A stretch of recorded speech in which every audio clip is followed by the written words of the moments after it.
Thrill Coaster Tours, a data story of campers and roller coasters through the years. Hi, I'm Laura Gordon. This is a presentation from the Visual Analytics class at Rutgers MBS program. In this presentation, we're going to cover what is the story of Thrill Coaster Tours, a little bit about the data, Thrill Coaster Tours and the numbers, Thrill Coaster Tours camper data, about the parks and coasters, and then most importantly, the combination of the campers and the coasters that they got a chance to ride on. Story about Thrill Coaster Tours. Thrill Coaster Tours is the only roller coaster teen tour in the country. They take teens to amusement parks that are age 11 to 17 years old, and they take them there over the summertime for overnight trips. They've been operating since the summer of 2005. This is a data story of the Thrill Coaster Tour campers, the parks they've visited, and more importantly, the coasters that they've ridden on over the years. A little bit about the data. As all roller coaster enthusiasts know, the best source for data about roller coasters is rcdb.com, or the roller coaster database. We got the data about the roller coaster campers, it's Thrill Coaster Tours campers, from ThrillCoasterTours.com. The owner provided us with all of the camper data and a list of the trips and amusement parks that they visited. The data itself, the data for the campers was gathered, as I said, from the database of Thrill Coaster Tours, but we had a lot of cleanup to do. We had to create a camper ID to link together the worksheets about the different campers so they could all link together. We also needed to figure out what the age of the camper was the first year that they entered at Thrill Coaster Tours. So first we had to figure out what the first year was for each of the campers, and that we calculated within Excel. And then I created a calculated field in Tableau, which used a date diff function to figure out the number of years for each camper based on their birth date and the first year of the tour.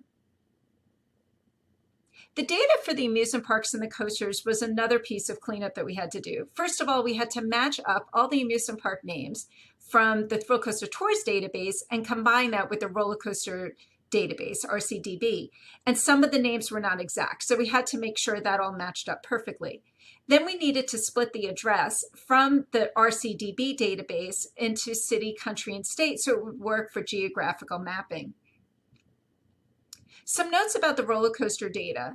Some of it's not entirely accurate. For example, there's a roller coaster called Son of Beast at Kings Island in Ohio that lots of our campers got to ride on, except it closed in 2009. So because it's no longer operating, it is not coming up on our reports because I only selected coasters that are currently active. And the reason why is because I didn't have the actual close date for every single roller coaster. We're also making an assumption that the campers were able to ride every single coaster that's in the park when they visited it. Of course, many coasters are shut down and things of that nature, so they may not ride every single coaster, but it's pretty close. A little bit about Thrill Coaster Tours and the numbers, and these numbers were gathered from Tableau. Number one, there's 267 campers. They have visited 53 amusement parks and have had the opportunity to ride 388 coasters over the years. The first data analysis we did is to figure out where the campers are from. Campers for Thrill Coaster Tours are from all over the world. As you can see here, they're from Japan and the Philippines, as well as the United States. The majority of the campers, though, do come from the Northeast. And in this Tableau map, you can easily see that the majority of them come from New York and New Jersey based on the color. From a marketing standpoint, it's important for Thrill Coaster Tours to understand the data and how old are the campers when they first register for the camp. And based on this analysis here, we could see that the majority of campers do start with Thrill Coaster Tours at 14 years old. But then I wanted to dig a little bit deeper. So does that mean that most of the campers are in junior high when they register? And we figured out that junior high school, or what they may call middle school, would be 13 and 14 years old. So I created a grouping for junior high school students, which easily goes over more than its fair share of number of campers for the first year, which means the targeted marketing really should be targeted towards kids in junior high of that age group. Although there are some high school kids that do sign up with Thrill Coaster Tours for their first summer, this number is the most important. It's important for the campers to know how many times this organization has visited each park and why the camp has visited certain parks so many times. In this map, I highlighted using captions and annotation the parks that they visited the most, which is Cedar Point, Hershey Park, Knoebels, and Kings Island. And there's reasons behind that. First of all, Cedar Point is well known as being the most important roller coaster park in the entire United States. They call it the roller coaster coast. Since it is about 7 hours from New Jersey and the majority of the trips start from New Jersey, you need a park that's in between to go to on your way over to Cedar Point, which usually ended up being Knoebels, since that's a good half-day park where you could go for a couple of hours and then finish up the ride that evening.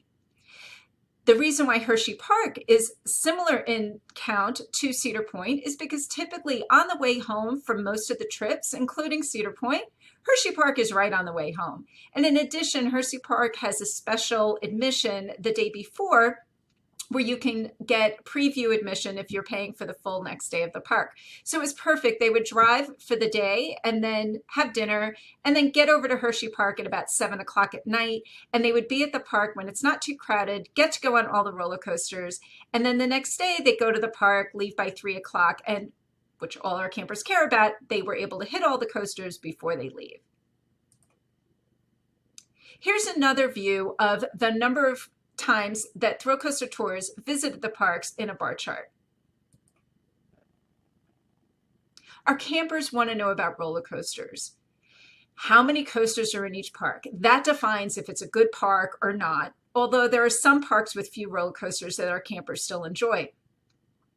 In this chart, you can see steel versus wood. I felt that number of coasters is important overall, but our campers always want to know, are there woodies at the parks? So in this one, you can see that we have the highlighted in blue are the steel roller coasters and orange is in wood.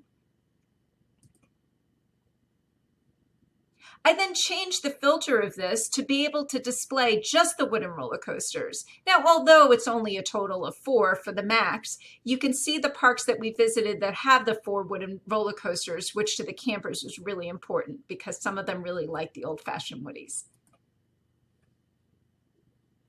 One analysis that was really important that I wanted to try was to figure out what parks in the country that have a lot of roller coasters in the parks that ThrillCoasterTours did not visit. In order to do that, I combined a list from Roller Coaster Database of all of the amusement parks in the country and the number of active coasters that they all had. I then combined that with ThrillCoasterTours visited data. I created a calculated field to figure out the records that are null. To me, that means we did not visit the park if we didn't have a match. I displayed that in orange. So you can see here the parks in orange that have a significant number of roller coasters are the ones they haven't visited yet. And then I put in some annotation to highlight that. I have a feeling that ThrillCoasterTours is dying to go to Lagoon and Valley Fair. Six Flags Mexico may be a little bit harder to visit because of its location, but I know for sure those Lagoon and Valley Fair are going to be on in the next couple of years. Another way to look at the number of coasters in the parks is if you break it down as far as by state, and you can see by numbers the number of coasters at each park. Our campers are obsessed with roller coasters. So here's a chart view of how many roller coasters our campers have been on. Here's another view, which I think is a really nice view, so we can show the campers, each individual camper, of how many roller coasters they've been on with ThrillCoasterTours. As you can tell, the most is 299, but the majority of our campers have gone on over 100 coasters while traveling with us. Thank you very much for listening to the data story of ThrillCoasterTours.